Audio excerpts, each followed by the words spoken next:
Leave him alone. For simple words cut through the cruel laughter like shattered glass across marble. The phone hit the pavement first. Then came the silence. A circle of teenagers in navy blazers froze beneath the gray November sky, their expensive sneakers scattered across the courtyard of Blackwood Academy like pieces on a chessboard. In the middle of them stood Noah Whitmore, trembling. His breathing came in short, uneven bursts. One hand pressed against his chest while the other tried to shield his face from the livestream camera pointed directly at him. Around him, the sons and daughters of America's wealthiest families watched with amused smiles and polished indifference.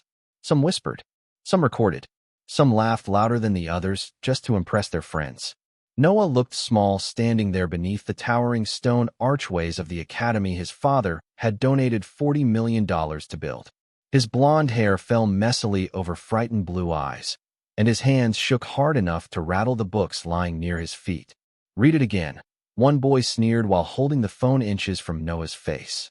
"Read what your mom texted you before she died." More laughter followed. Sharp, hollow, the kind of laughter people use when empathy feels inconvenient. Noah swallowed hard. His lips parted, but no words came out. The panic attack was beginning again. Fast heartbeat, tight chest, dizzy vision, the familiar terror climbing through him like cold water. And nobody moved to help him. Not the teachers near the entrance. Not the security guard pretending not to notice. Not the students in pressed uniforms carrying iced coffees that cost more than most people's lunches. Then suddenly, a blur of pale blue and worn sneakers pushed through the crowd. A girl stepped directly between Noah and the phone camera. Small frame, blonde ponytail, cheap backpack hanging from one shoulder. Lily Carter didn't look powerful. She looked like exactly what the students always called her behind her back. The Maid's Daughter. The invisible girl. But when she lifted her chin and stared at the boy holding the phone, something shifted in the air. "Delete it," she said quietly. The boy laughed. "Move, Carter." Lily didn't move. Her faded uniform fluttered slightly in the cold wind while students exchanged amused glances around her. "You think this is funny?" she asked.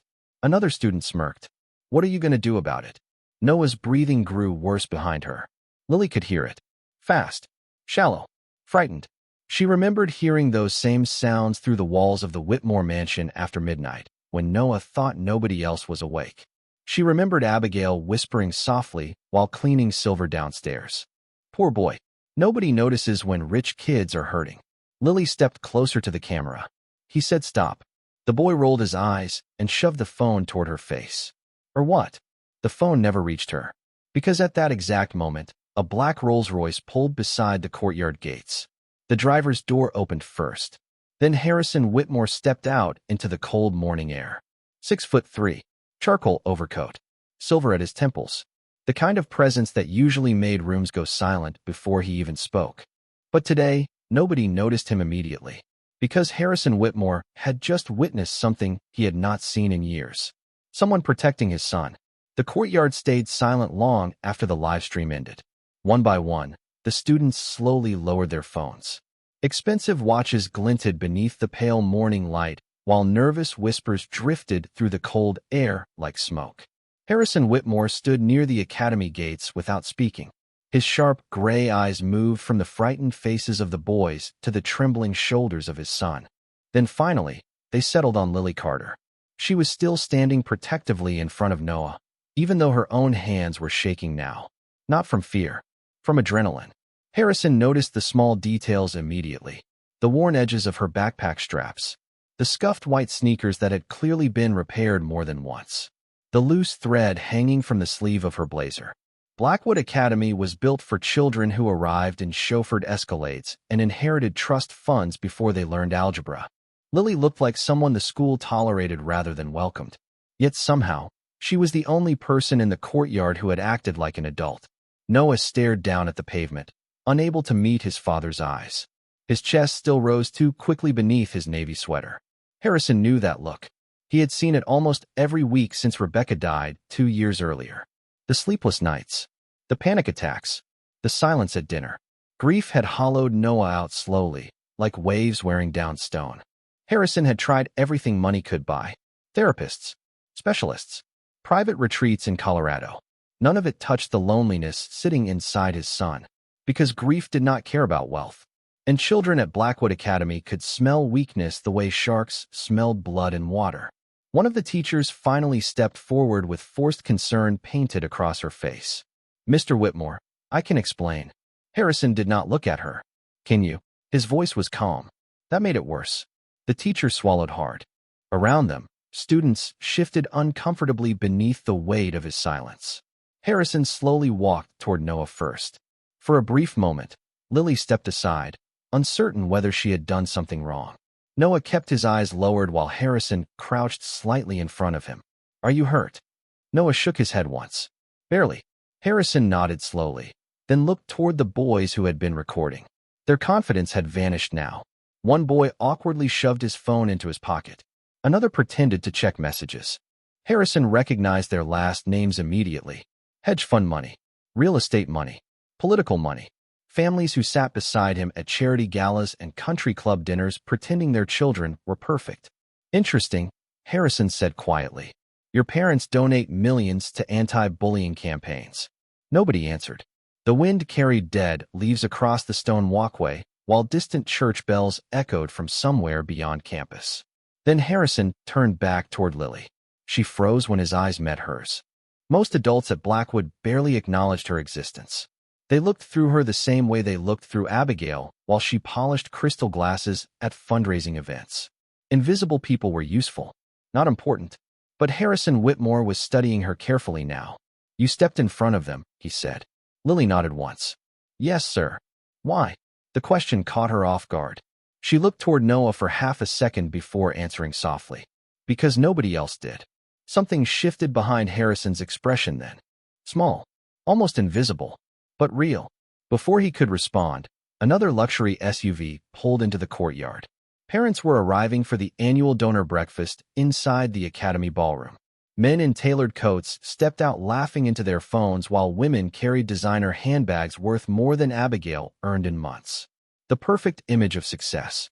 Yet standing there beside the marble staircase, Harrison suddenly realized the bravest person at Blackwood Academy was not one of the children raised to lead the world.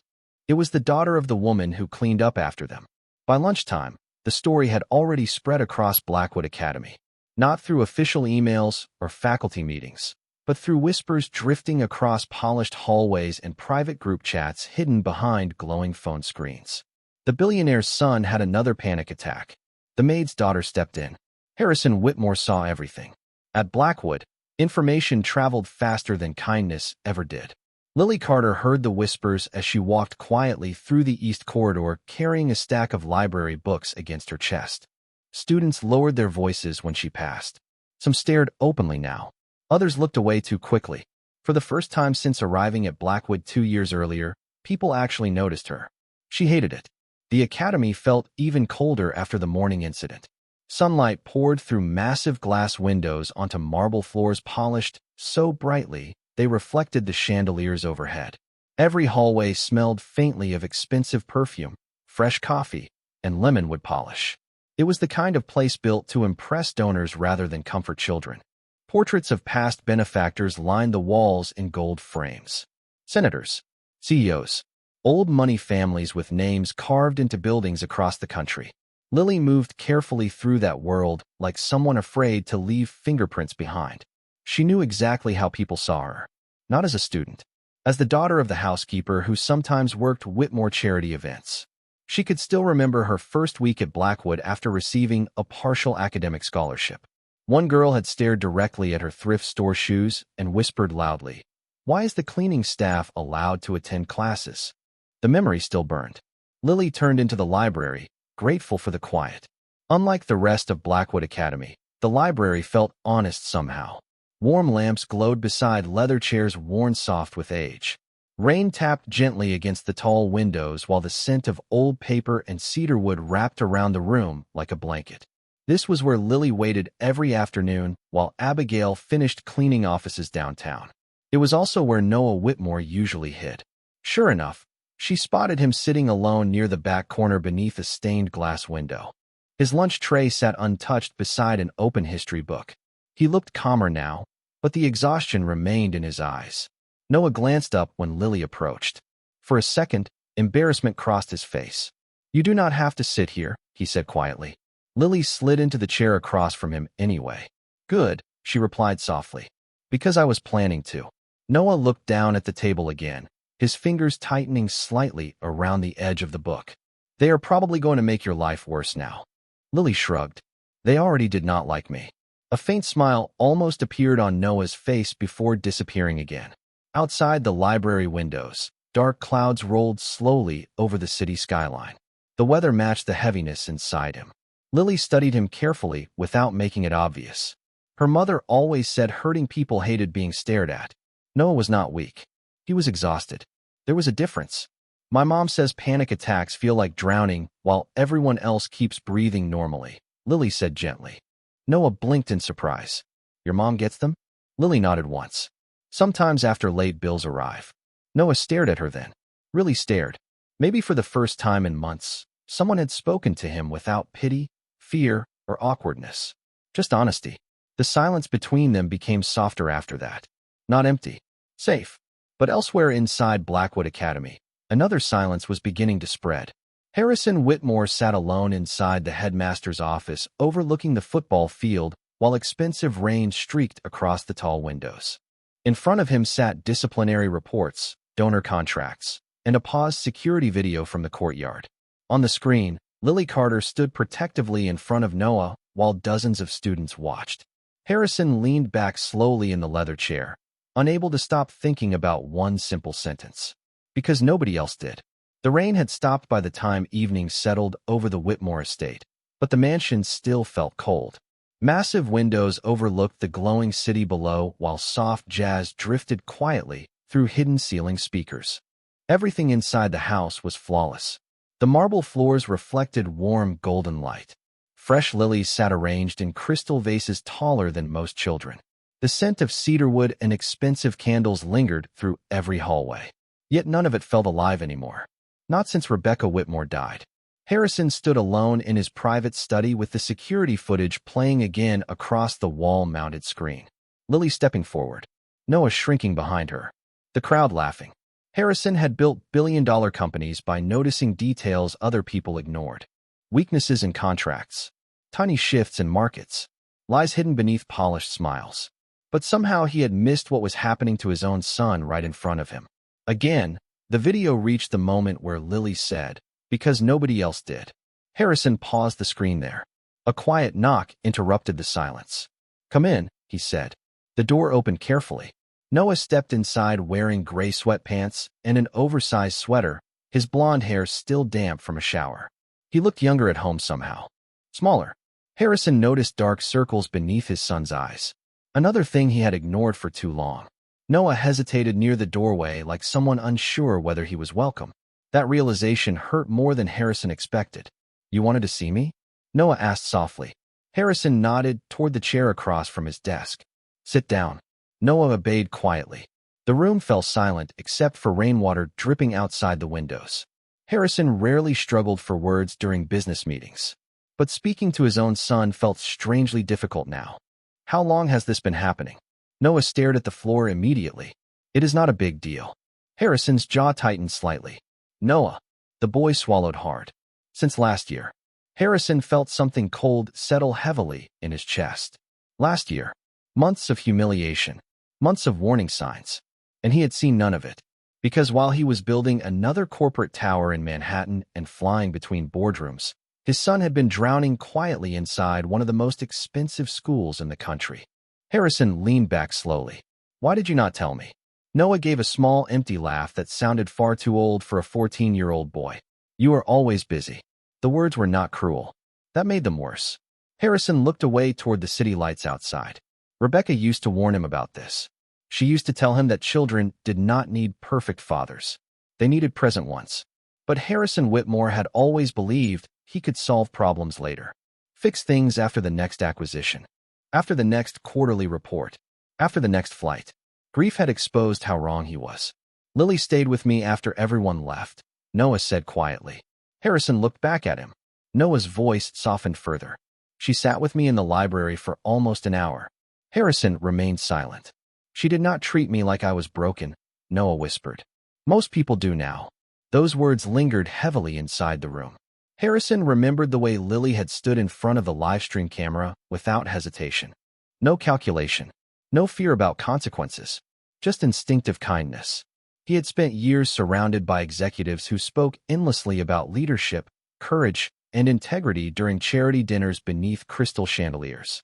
Yet a teenage girl with secondhand shoes had demonstrated more character in 30 seconds than most adults he knew. Downstairs, faint sounds echoed through the mansion. Vacuum wheels rolling softly across marble floors. Cleaning supplies clinking gently against metal carts. Abigail Carter was still working. Harrison suddenly pictured her arriving home exhausted every night, trying to raise a thoughtful daughter without wealth, privilege, or influence. Somehow, despite having so much less, she had given Lily something Harrison feared he had failed to give Noah: emotional safety. Noah finally stood to leave, but paused near the doorway. "Dad." Harrison looked up. "Yeah." Noah hesitated. "Can Lily still come to the library after school?" Harrison stared at his son for a long, quiet moment. Then slowly, for the first time in months, something inside him softened. "Yes," he said gently. "I think I would like that too." The next morning, Blackwood Academy looked perfect again. Rainwater sparkled across the stone courtyard. Luxury cars lined the circular entrance while students stepped out wearing pressed uniforms and practiced smiles. To outsiders, the academy still looked like the future home of presidents and billionaires. Nobody could see the tension hiding beneath the polished surface. Lily Carter noticed it immediately. Conversations stopped when she walked past. Teachers who once barely acknowledged her now offered stiff, uncomfortable smiles. Even the front desk receptionist suddenly greeted her by name. It felt strange, like the entire school had remembered she existed overnight. Lily tightened her grip on her backpack straps and kept walking. She hated attention, especially this kind. Inside the cafeteria, clusters of students gathered around glowing phone screens, whispering nervously. The courtyard video had disappeared from social media sometime after midnight, but everyone knew why. Harrison Whitmore's legal team could erase almost anything from the internet. Still, rumors moved faster than lawyers ever could. "My dad said Whitmore called the board personally. 3 families already threatened lawsuits." The headmaster looked terrified this morning. Lily ignored the whispers and headed toward her usual corner table near the windows. Noah was already there. He looked exhausted again, but calmer than yesterday. A small tray sat untouched in front of him beside a carton of orange juice. Lily slid into the seat across from him quietly. "Good morning," she said softly. Noah gave a faint nod. "You are trending in 6 different group chats." Lily groaned immediately. "Fantastic." For the first time in days, Noah almost laughed. It was small, fragile, but real. Before either of them could speak again, the cafeteria doors opened. Conversations instantly died down. Harrison Whitmore walked inside beside the academy headmaster, Richard Holloway. The contrast between the two men was impossible to miss. Holloway looked pale and tense, constantly adjusting his tie while forcing nervous smiles toward students and parents. Harrison looked calm, controlled, dangerous. He moved through the cafeteria slowly, his dark overcoat still carrying traces of cold morning air. Students lowered their eyes as he passed. Some parents near the donor tables immediately stood straighter, eager to appear important. Wealth recognized greater wealth instinctively. Harrison ignored all of them. His attention landed directly on Noah and Lily. Noah stiffened immediately. Lily sat frozen beside him with her fork halfway raised. Harrison stopped beside their table. The entire cafeteria watched in complete silence. "Noah," Harrison said gently. Noah looked up nervously. "Yes, Dad." Harrison placed a hand lightly on his son's shoulder before turning toward Lily. Up close, she looked even younger than he remembered. 14 years old. Pale blonde hair, tied back neatly. Nervous blue eyes trying not to betray uncertainty. A child carrying herself with far too much caution. Harrison knew that posture well. It belonged to people accustomed to being underestimated. "Miss Carter," he said calmly. Lily blinked quickly. "Yes, sir. I owe you a thank you." The cafeteria remained absolutely silent. Somewhere near the back, a spoon hit the floor with a sharp metallic clatter. Lily looked completely caught off guard. "I did not really do anything," she whispered. Harrison studied her for a moment. "You protected someone when everyone else chose comfort over courage." His voice stayed calm, but every student in the room heard the message underneath it.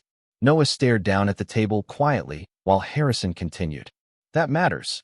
Across the cafeteria, several boys from the courtyard incident sat stiffly beside their untouched breakfasts. Their faces had gone pale. Harrison glanced toward them briefly. The look alone was enough to make one boy immediately lower his eyes. Then Harrison turned back toward Lily once more. Your mother raised you well. Lily's throat tightened unexpectedly. Nobody from Blackwood Academy had ever spoken about Abigail Carter with respect before. Not openly.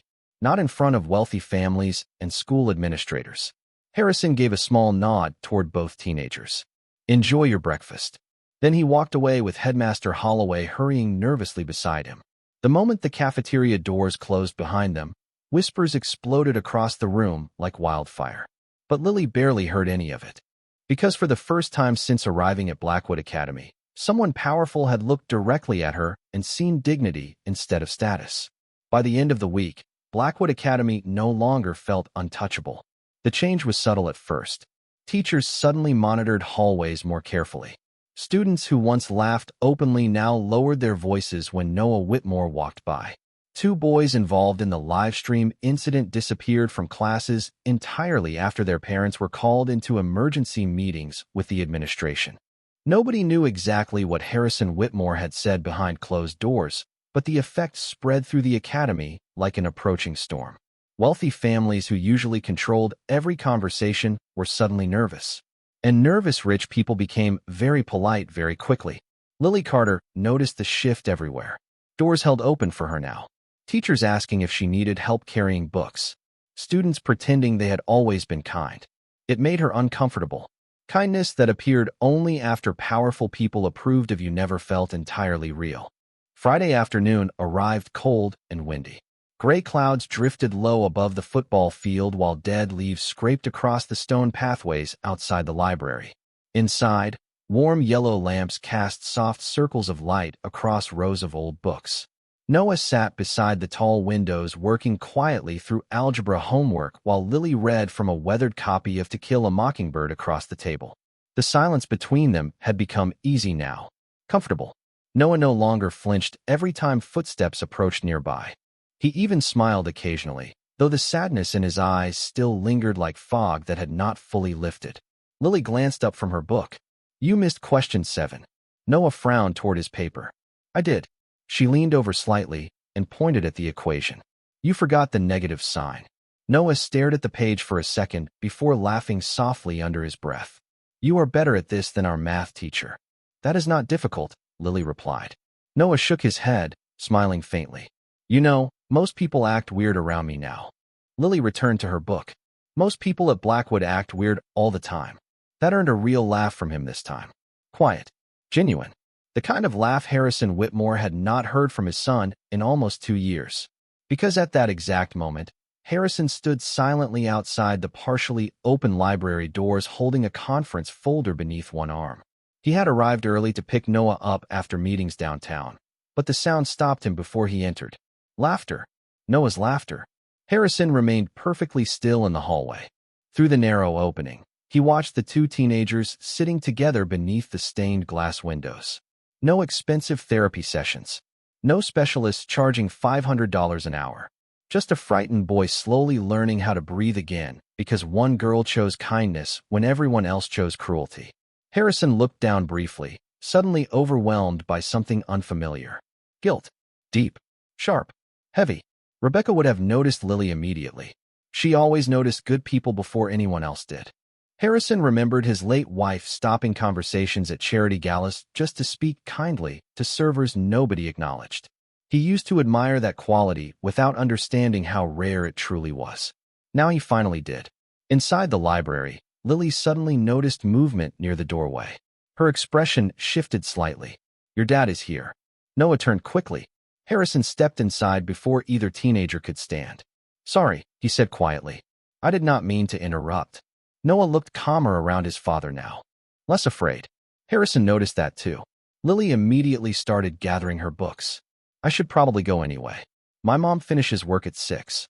Harrison studied the old backpack beside her chair. Frayed seams carefully stitched together by hand. Another detail most people would never notice. Actually, Harrison said slowly, I was hoping to speak with both of you. Noah looked surprised. Lily froze slightly. Harrison pulled out the chair across from them and sat down, something no billionaire donor had probably ever done in this library before. Outside, cold wind rattled softly against the windows while evening shadows stretched across rows of books. Harrison folded his hands carefully. Blackwood Academy has spent years teaching leadership, he said quietly. But I think most adults here forgot what leadership actually looks like. Lily lowered her eyes immediately, uncomfortable with praise. Harrison noticed that too. Real humility never demanded attention. You reminded them, he finished gently. And for the first time in a very long time, Harrison Whitmore realized respect could not be purchased, inherited, or forced. Sometimes it quietly walked into your life wearing worn-out sneakers and carrying second-hand books. Monday morning arrived with bright winter sunlight pouring across the city skyline, but the atmosphere inside Blackwood Academy felt heavier than ever. Students gathered in tense clusters near the front steps, whispering over messages spreading through private parent networks and donor circles. A mandatory assembly had been announced with less than 2 hours' notice. At Blackwood, emergency assemblies usually meant scandals. Lily Carter stepped through the front entrance beside Noah Whitmore, while nervous conversations echoed beneath the vaulted ceilings overhead. Teachers stood unusually stiff near the hallways. Security staff moved quietly through the building with earpieces hidden beneath crisp collars. Something important was happening. Noah adjusted the strap of his backpack uneasily. This cannot be good. Lily glanced toward him calmly. At Blackwood, nothing dramatic ever turns out boring. Noah gave a weak smile despite himself. They entered the auditorium together, just as students filled rows of velvet seats beneath massive crystal chandeliers. The room looked more like an opera house than a school assembly hall. Gold trim lined the walls. Soft classical music drifted through hidden speakers. Wealth touched everything at Blackwood Academy, even punishment. Lily noticed several empty seats near the center section. The boys involved in the livestream incident were missing. So were their families. Headmaster Holloway stood nervously near the stage, shuffling papers with trembling fingers. Sweat darkened the edges of his collar despite the cool temperature inside the room. Then the side doors opened. Silence spread instantly. Harrison Whitmore walked onto the stage alone. No assistants. No lawyers. No security detail. Just Harrison in a dark navy suit beneath the soft glow of chandelier light. His expression remained calm, but every parent and student in the room could feel the tension surrounding him. Wealth carried gravity.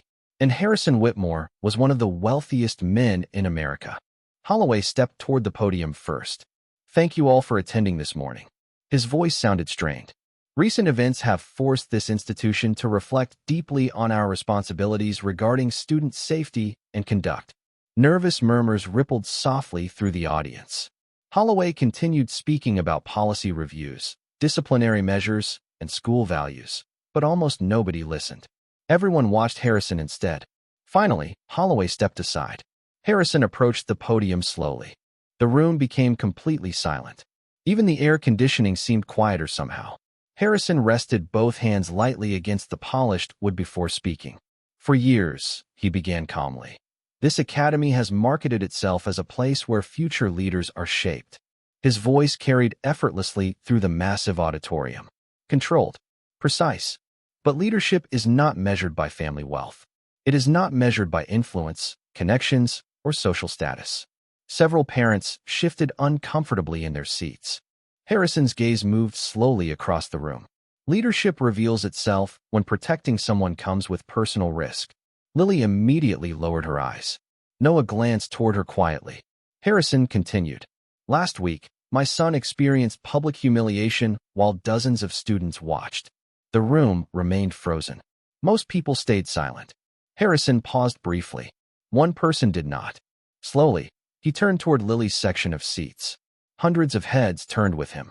Lily felt her stomach tighten immediately. She hated being the center of attention. Harrison's expression softened slightly. Lily Carter demonstrated more integrity in 30 seconds than many adults spend entire careers pretending to possess.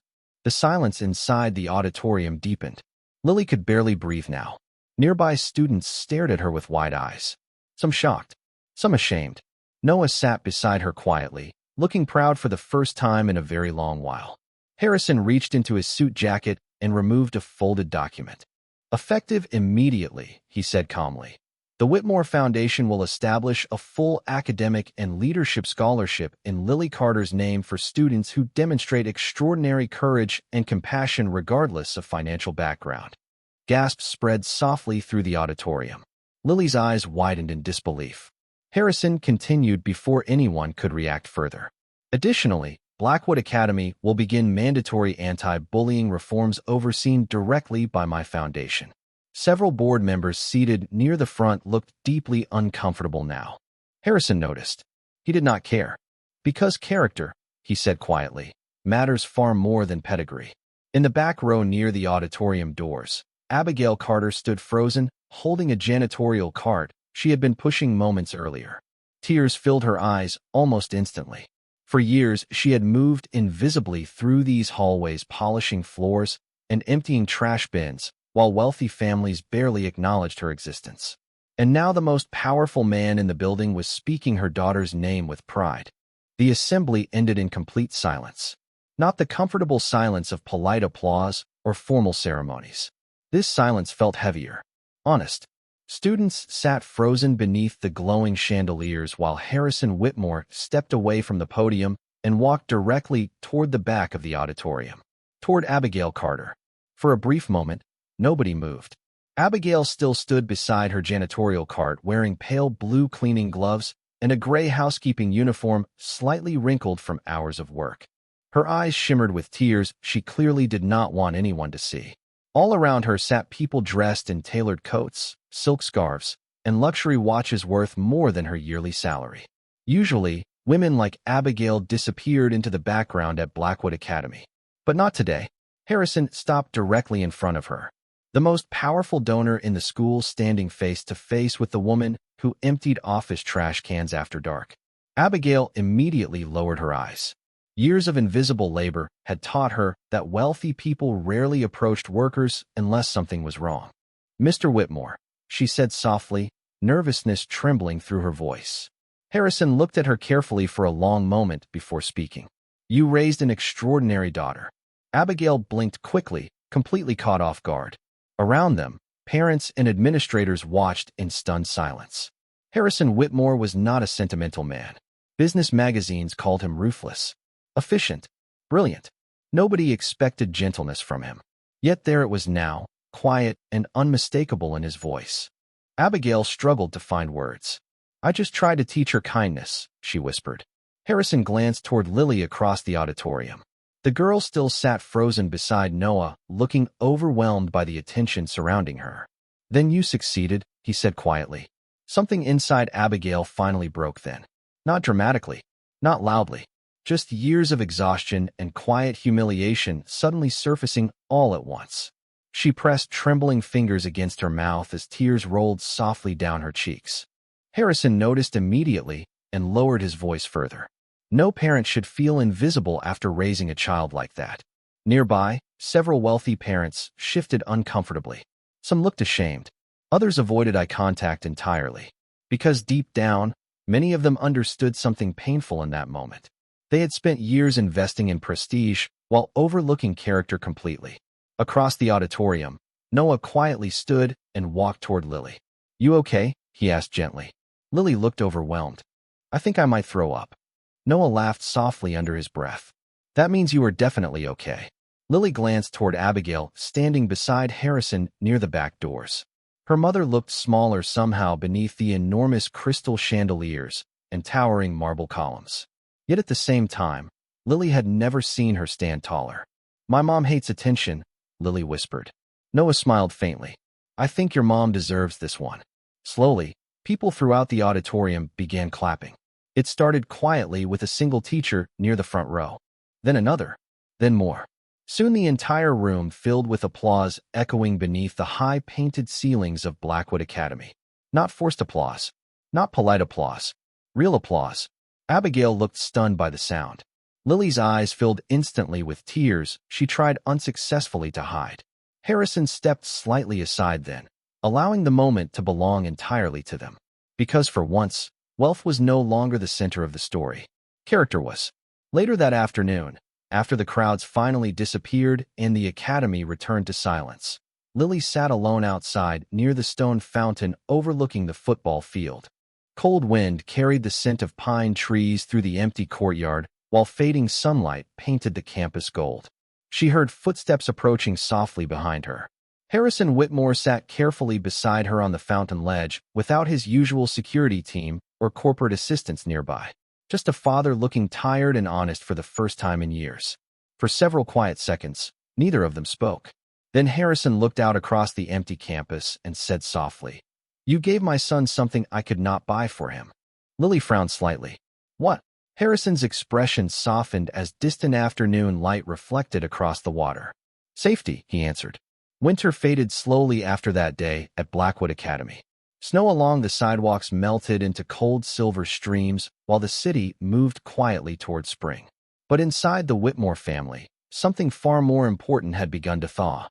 Noah Whitmore no longer ate lunch alone in the library every afternoon. Sometimes he and Lily studied together beneath the stained glass windows while rain tapped softly against the glass. Sometimes they argued over history questions or laughed quietly at terrible cafeteria food. The panic attacks did not disappear overnight. Healing never worked that way. Some mornings were still difficult. Some nights were still heavy with grief. But now, when fear started tightening around Noah's chest, he no longer felt abandoned inside it. And that changed everything. Harrison noticed the difference in small moments first. Noah speaking more during dinner. Music playing softly again from his bedroom upstairs. A faint smile appearing while reading messages from Lily after school. Tiny things. Fragile things. But grief often loosened its grip through tiny moments before anything else. One evening in early March, Harrison arrived home before sunset for the first time in years. The mansion glowed warmly beneath golden evening light, while fresh wind carried the scent of rain across the gardens.